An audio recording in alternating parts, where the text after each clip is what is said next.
सपा जानती है कि वो ये चुनाव नहीं जीत पाएगी और ये सही भी है। सपा से हम लोग का कोई मुकाबला भी नहीं है, हम लोगों का मुकाबला जो है वो बसपा से है। पर उसका असर नहीं होगा।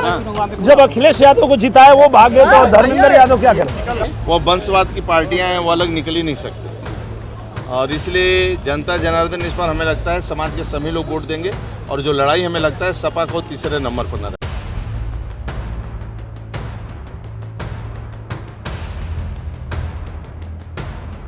और सीधा नामांकन कक्ष की तरफ जाते हुए आपको देखिए स्वतंत्र देव सिंह, जो भारतीय जनता पार्टी की उत्तर प्रदेश सरकार में मंत्री हैं,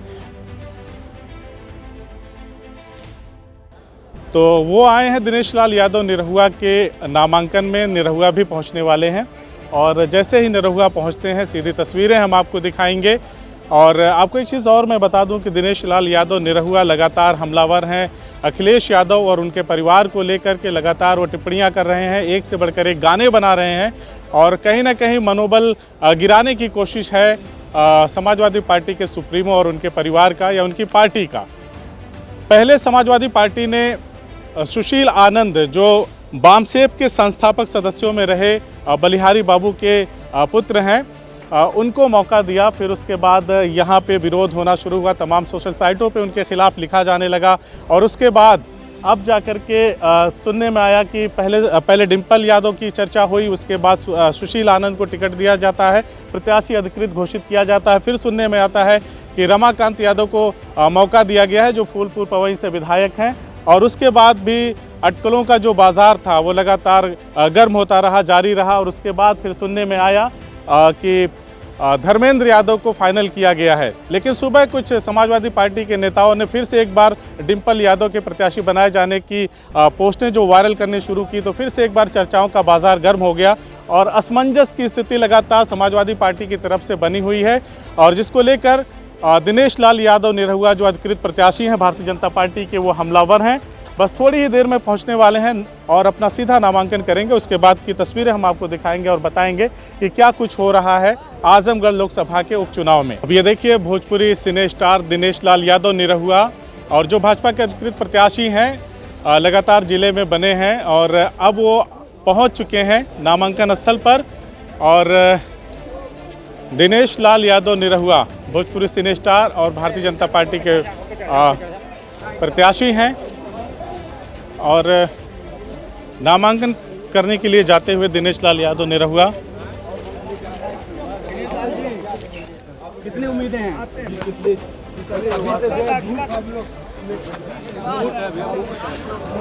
दिनेश लाल जी लगातार आग्रह कर रहे हैं कि पर्चा दाखिला करके फिर आते हैं, फिर मीडिया से बातचीत करते हैं। तो ये तस्वीरें हैं दिनेश लाल यादव निरहुआ की नामांकन कक्ष की तरफ धीरे धीरे और लगातार मीडिया के कैमरे उनको फोकस कर रहे हैं। दिनेश लाल यादव निरहुआ भोजपुरी सिने स्टार हैं।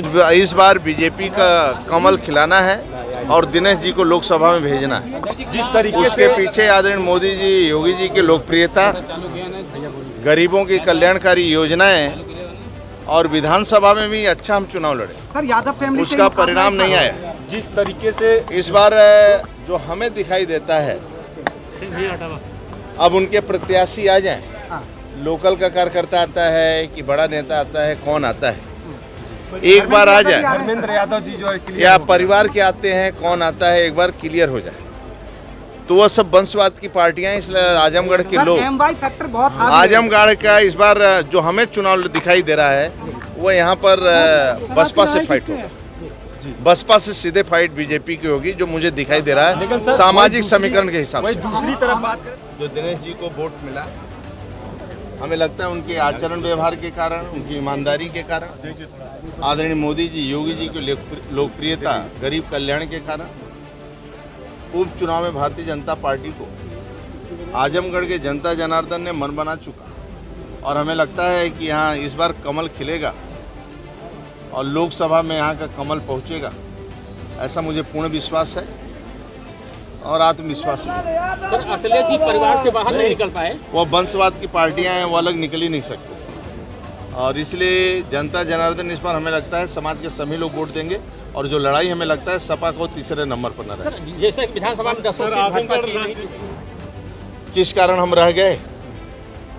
उसकी समीक्षा करते हुए 2000 यह उपचुनाव हम सब 100% जीतेंगे और जनता जनार्दन का आशीर्वाद है और जनता जनार्दन मन बना चुका आजमगढ़ का, हम चुनाव जीतेंगे। माननीय मोदी जी, योगी जी की लोकप्रियता, गरीब कल्याण योजना, कानून के राज पर हम चुनाव जीतेंगे। आजमगढ़ राजनीतिक रूप से भाजपा के लिए हमेशा एक टफ जमीन साबित रही है। किस समय? तो इस पे क्या कहना है? आप चिंता मत करिए, कार्यकर्ता है और जनता ने मन बना चुका, हम चुनाव जीतेंगे। सर, राजनीतिक रूप से भाजपा के लिए आजमगढ़ की जमीन बड़ी मुश्किलों भरी रहती है, इस पे क्या कहना? इस बार क्या तैयारी? इस बार जीतेंगे, चुनाव जीतेंगे, 100% 100%। मैं यही कहूँगा आजमगढ़ की जनता से कि भैया आप लोगों ने परिवार के लिए, जाति के लिए, धर्म के लिए बहुत बार सोचा, एक बार आजमगढ़ के लिए सोचिए और आपने सबको मौका दिया। एक मौका हमको भी दे के देखिए। अगर इन 2 साल बचा है, 2 साल में अगर मैं अच्छा नहीं करूंगा तो आप बदल दीजिएगा। 2 साल बाद तो चुनाव होने वाला ही है, लेकिन मुझे लगता है कि अगर आपने कमल खिलाया तो माननीय हमारे नरेंद्र मोदी जी और योगी जी के नेतृत्व में जो सरकारें चल रही है राज्य में और केंद्र में, आजमगढ़ को हम लोग चमका देंगे, इसमें कोई दो राय नहीं। विधानसभा में तभी 10 सीट हारी भारतीय जनता पार्टी, एमएलसी चुनाव हारी, कैसे जीतेंगे? बिल्कुल जीतेंगे, क्योंकि आप देखेंगे तो विधानसभा में भी जो हमारे वोट का प्रतिशत है वो काफ़ी अच्छा है। और जो मैं पिछले बार चुनाव लड़ा था उसमें जो मुझे वोट मिले थे, जिन लोगों को आशीर्वाद प्यार मिला था, अगर उतना ही आशीर्वाद प्यार मिल जाए तो आसानी से सीटिंग हो जाएगी। तैयारी कितनी है और आसार कितने हैं आपकी जीत की? तैयारी बहुत अच्छी है, क्योंकि पिछली बार जब मैं आया था तो बहुत अलग समीकरण था और इस समय बहुत अलग समीकरण है। अब जो है तीनों पार्टियां अलग अलग लड़ रही हैं, तो इस बार कमल खिलाने का हम लोगों के पास बहुत अच्छा मौका है और इस मौके को हम लोग नहीं छोड़ेंगे। सपा द्वारा बार-बार कैंडिडेट बदले जाने के पीछे आप क्या समझते हैं? सपा जानती है कि वो ये चुनाव नहीं जीत पाएगी और ये सही भी है। सपा से हम लोग का कोई मुकाबला भी नहीं है, हम लोगों का मुकाबला जो है वो बसपा से है। आजमगढ़ जातिवाद के बंधन से मुक्त हो नहीं पा रहा है, तो क्या कहेंगे इससे? इस बार मुक्त होना चाहिए, इस बार मुक्त होना चाहिए, क्योंकि मैं जितने लोगों से मिल रहा हूँ तो सब लोग ये बात कह रहे हैं कि हाँ, सबको तो देख ही लिया, जाति धर्म और सब करके देख लिया। अब एक बार भारतीय जनता पार्टी की सरकार है, भारतीय जनता पार्टी के साथ चल के देखते हैं। अगर विकास नहीं हुआ तो फिर देखेंगे, फिर सोचेंगे। ने मौका दिया तो किन किन बिंदुओं पे आपकी नजर है? मेरी सारी बिंदुओं पे नज़र है। सारे विधानसभा में जितनी समस्याएं हैं, आप लोगों को मैं बताऊं, मैं यहाँ चुनाव हारने के बाद भी हर विधानसभा में अपनी टीम लगा करके और एक एक बिंदु पे मैं पत्रांक बना करके और मुख्यमंत्री जी के पास और जिस भी अधिकारी के पास भेजना होता था मैं लेके जाता था।